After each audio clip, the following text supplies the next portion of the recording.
salaamaaleykum wa rahmatullah ñu ngi nuyu ñëpp man maa ngi yónnee message bi depuis Paris maa ngi nuyu ñëpp maa ngi sant yàlla bu baax mais maa ngi sant yàlla particulièrement parce que le 13 mai 1968 le vendredi 13 mai 1968 ñun yàlla dafa ñu dimbali ba ñu ànd ak sëriñ bu tudd Baye Niass ak nitu yàlla bu tudd Baye Niass ñu ngi si sant yàlla. ñu ngi sant yàlla bu baax donc man musuma def ay vidéo ça ne m'intéresse pas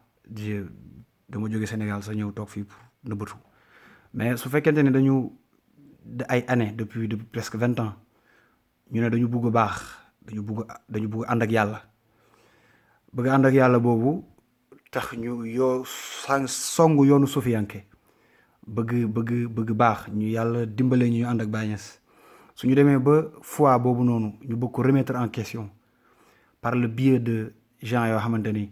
maa ngi leen di sax ñaanal yàlla ñoom yàlla dimbali leen yàlla tegaat leen si yoon parce que adduna bi dafa jeex ba pare te yàggul milliards succès dara jaru fi yenn yi.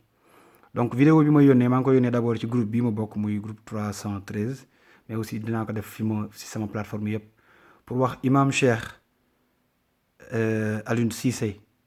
yàlla def na am naa chance su gisee nañu matul ñaari weer recevoir na ma néegam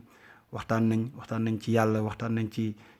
Baye Niass waxtaan nañ bi ma fay dem man ak suma soxna ñoo ànd. donc maa ngi koy remercier maa ngi koy wax jërëjëf ci dimbali bi mu dimbali ci gëm bi ñu gëm Baye Niass parce que tey 900 ans d'histoire lañ na doon yàq su fekkonte ne demuñu julli ci juma ñun on est rationnel on n'est pas des fanatiques dañu rationnel suñu ànd ak nit ki ci yàlla bu bàyyee yàlla rek ñu bàyyi ko. donc tey daf ñu sauver daf ñu dimbali ci dem julli ji juma parce que ñun Baye Niass rek la ñu am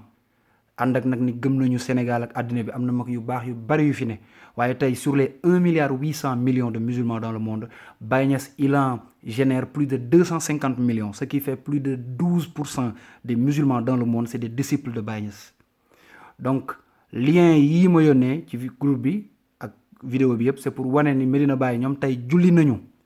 te julli dee sax moo gën bañoon a julli tey parce que tey bésu tey bi dootul ñëwaat fii ak junni at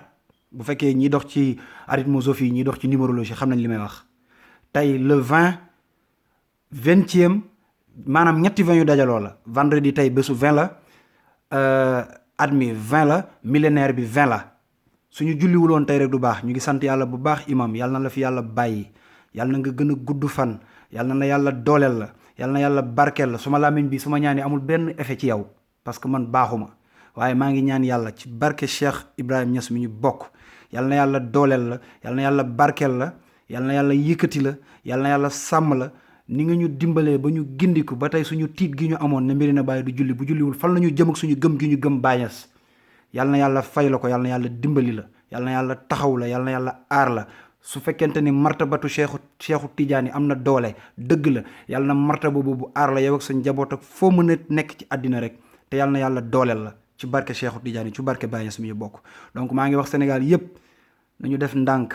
su fekkee tëjuñu ay baar tëjuñu bistrot tëjuñu casino nañu bàyyi nit ñi ñuy jaamu seen yàlla te sénégalais yi ngeen ñu góorgóorlu nañu gën a góorgóorlu parce que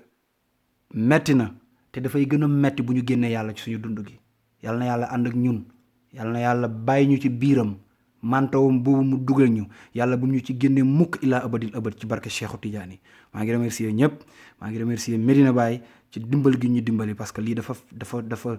man nelawuma tu vois ce que je veux dire je me disais lan la ñuy def suba islam mu ngi Sénégal depuis 1050 xaw ma 1150 dafa 900 ans d'histoire suñu xëyee tey ñu tëj leen seen juma ñu tëj ko par le biais de tierce personne it's not gonna be cool donc ñu ngi ñaanal ñëpp yàlla na yàlla dimbale ñu yàlla na yàlla aar ñu imam yàlla na yàlla dimbali la jërëjëf ci délibéré bi nga ñu délibéré spiritually jërëjëf